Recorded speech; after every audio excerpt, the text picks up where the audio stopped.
2월 23일 월요일 새벽 예배를 올립니다. 찬송가 290장입니다. 우리는 늘 주님을 배반하나. 그가 내게 부르기를 주는 나의 아버지시요 나의 하나님이시요 나의 구원의 바위시라 하리로다. 아멘. 그가 내게 부르기를 주는 나의 아버지시요 나의 하나님이시요 나의 구원의 바위시라 하리로다. 아멘.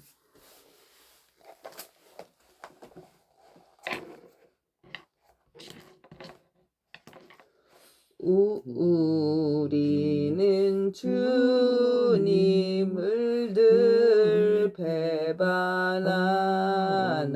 내 주 예수 여전히 날 부르사 그 참되신 사랑을 베푸시나니 내 형제여 주님을 곧 따르라. 주 널 위해 비네 주 널 위해 비네 주 널 위해 비네 항상 비시네. 주께서 풍성한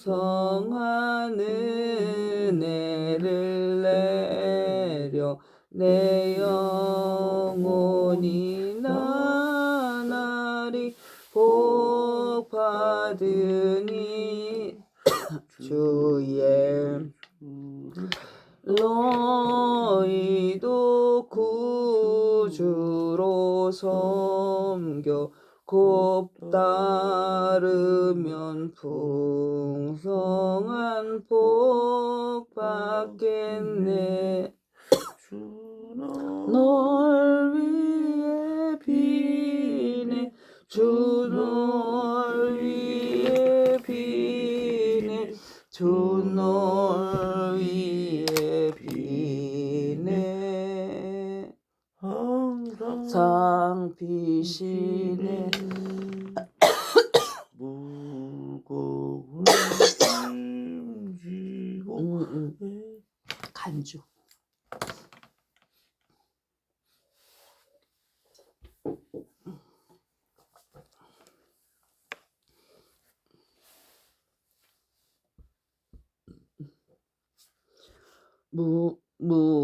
무거운 짐 지고 애타는 인생 주 예수께 돌아와 곧 쉬어라.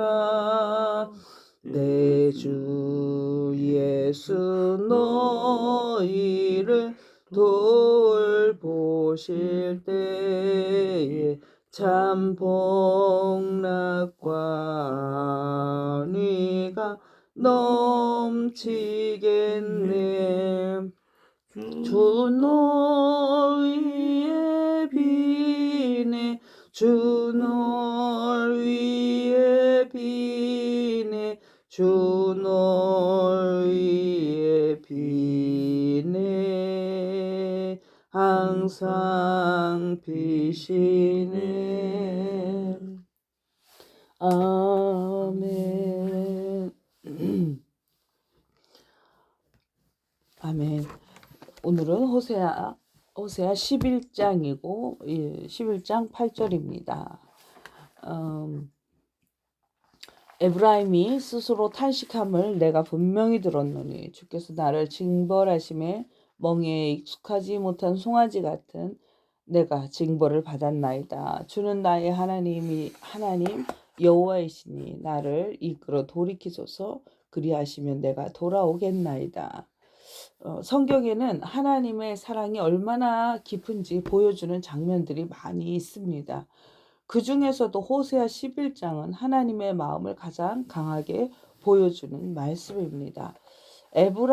에브라임이여 내가 어찌 너를 놓겠느냐.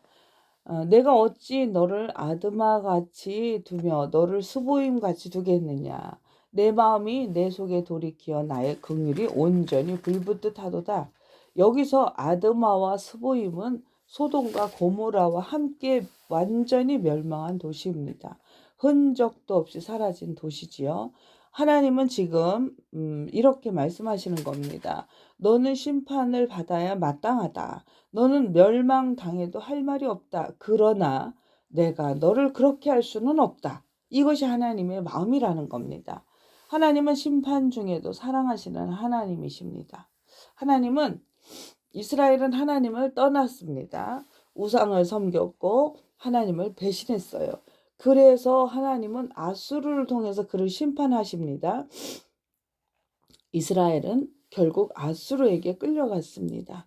나라를 잃었습니다. 가정을 잃었습니다. 자유를 잃었습니다. 그러나 중요한 것은 이것입니다. 그들은 아수르에게 내어주실 때 하나님의 마음은 무너지고 있었다는 사실입니다. 심판은 하나님의 분노의 표현이기도 하지만 동시에 하나님의 고통의 표현이기도 합니다.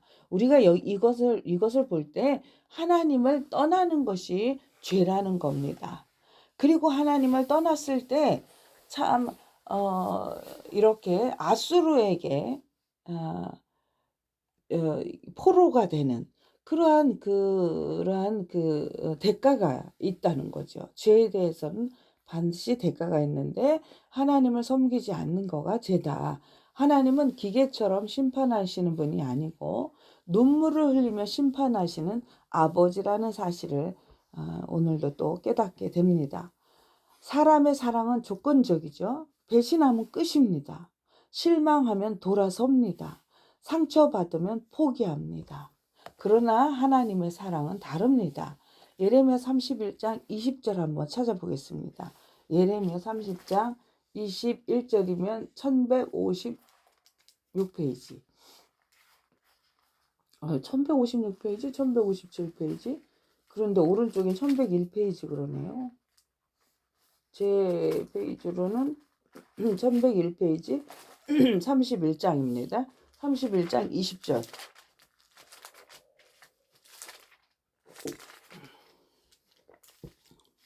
31장 20절입니다. 에브라임은 나의 사랑하는 아들, 기뻐하는 자식이 아니냐. 내가 그를 책망하여 말할 때마다 깊이 생각하노라. 그러므로 그를 위하여 내 청자가 들끓으니 내가 반드시 그를 불쌍히 여기리라. 여호와의 말씀이니라. 아멘. 31장 20절이지요. 20절. 네. 책망하여 말할 때마다 하나님의 창자가 끊어지는 것 같아요. 그리고 하나님은 그가 너무 불쌍하다는 거예요. 우리 이스라엘 민족들이 우리들이 너무 불쌍하다. 책망할 때마다 하나님의 창자는 들끓는다. 끊어지는 듯하다. 얼마나 하나님의 사랑이 느껴집니까? 하나님이 우리를 책망하실 때 그 하나님의 마음이 심장이 그러니까 창자가 끊어지는 듯한 그런 아픔이다. 그 정도로 우리를 긍휼히 여기신다. 이스라엘은 하나님을 버렸습니다. 그러나 하나님은 이스라엘을 버리지 않으신다는 겁니다. 이스라엘은 하나님을 잊었습니다. 그러나 하나님은 이스라엘을 잊지 않으셨습니다. 그들이 아수르로 끌려갔을 때에도 하나님의 마음은 그들을 향해 있었습니다. 하나님의 사랑은 상황을 넘어서는 사랑입니다. 죄를 넘어서는 사랑입니다. 심판을 넘어서는 사랑입니다. 하나님은 반드시 다시 데려오시는 사랑의 하나님입니다. 하나님은 심판으로 끝내지 않으십니다. 회복으로 항상 끝내십니다. 다시 호세아 11장 11절로 돌아가겠습니다. 11장 그들은 11절. 애굽에서부터 새같이 아수르에서부터 비둘기같이 떠밀며 오리니 내가 그들의 집에 머물게 하리라. 나 여호와의 말이니라. 아멘. 내가 그들을 그들의 집에 머물게 하리라. 그들의 집으로 돌아오게 하겠다는 거예요. 하나님은 그들을 다시 데려오십니다. 아수르로 끌려갔지만 거기서 끝이 아닙니다. 포로로 끌려갔지만 그것이 마지막이 아닙니다. 하나님은 다시 부르십니다. 다시 회복시키십니다. 다시 품으십니다. 이것이 하나님의 사랑인 거죠. 아들이 아버지를 떠나 집을 나갔습니다. 아버지의 마음을 상하게 했어요. 연락도 끊었습니다. 그러나 아버지는 매일 문을 바라보았습니다. 혹시 돌아올까 기다렸습니다. 아들이 돌아오는 순간 아버지는 책망하지 않습니다. 먼저 안아주고, 이것이 아버지의 마음입니다. 이것이 바로 하나님의 마음입니다. 사랑하는 성도 여러분, 우리는 때로 하나님을 떠납니다. 실패하기도 합니다. 넘어집니다. 그럴 때 우리를 하나님이 버려야 하는 거 아닙니까? 그러나 하나님은 우리를 포기하지 않으시고, 내가 어찌 너를 버리겠느냐. 이것이 하나님의 사랑입니다. 혹시 지금 아스루와 같은 상황이 여러분에게 있습니까? 고통 속에 있습니까? 징계 속에 있습니까? 그것이 끝이 아닙니다. 하나님은 반드시 다시 데려오십니다. 왜냐하면 하나님은 우리를 포기할 수 없는 아버지시기 때문입니다. 그 아버지의 품으로 머무시고 떠나지 않기를 주님의 이름으로 축원합니다. 아멘. 기도하겠습니다. 사랑이 무한하신 하나님 아버지, 우리를 향한 주님의 사랑을 깨닫습니다. 우리는 주님을 떠나고 넘어지고 실패했지만 주님은 우리를 포기하지 않으셨습니다. 이스라엘을 아수르에 내어주실 때에도 그들을 향한 긍휼의 마음을 거두지 않으셨던 하나님, 그 사랑이 오늘 우리를 살게 합니다. 살게 함을 감사합니다. 주님, 우리가 때로 징계 속에 있을지라도 그 속에도 사랑이 있음을 믿게 하옵소서. 우리를 버리지 않으시고 다시 부르시고 다시 회복시키시는 하나님을 신뢰하게 하옵소서. 혹시 하나님을 떠난 마음이 있다면 다시 돌아오게 하옵소서. 낙심한 영혼이 있다면 다시 일어서게 하옵소서. 주님의 사랑 안에 아픈 성도들을 다시 회복되는 은혜를 허락하여 주옵소서. 우리의 자녀들은 아버지 하나님의 사랑을 먹고 자라날 수 있기를 원합니다. 각종 중독으로부터 우리 아이들을 보호하여 주시옵소서. 지혜로 명철로 분별력과 끊을 수 있는 결단력을 허락하여 주옵소서. 사업하는 자녀 위에 하나님의 도우심의 손길을 펴사 인도하여 말씀에 순종하여 깊은 곳에 그물을 던져 많은 고기를 잡는 자녀 되기를 원합니다. 우리를 끝까지 사랑하시는 예수 그리스도의 이름으로 기도합니다. 아멘. 하늘에 계신 우리 아버지, 아버지의 이름을 거룩하게 하시며 아버지의 나라가 오게 하시며 아버지의 뜻이 하늘에서와 같이 땅에서도 이루어지게 하소서. 오늘 우리에게 일용할 양식을 주시고 우리가 우리에게 잘못한 사람을 용서해 준 것 같이 우리 죄를 용서해 주시고 우리를 시험에 빠지지 않게 하시고 악에서 구하소서. 나라와 권능과 영광이 영원히 아버지의 것입니다. 아멘. 아멘. 감사합니다. 사랑하는 성도 여러분, 주님의 이름으로 사랑하고 축복합니다. 아멘.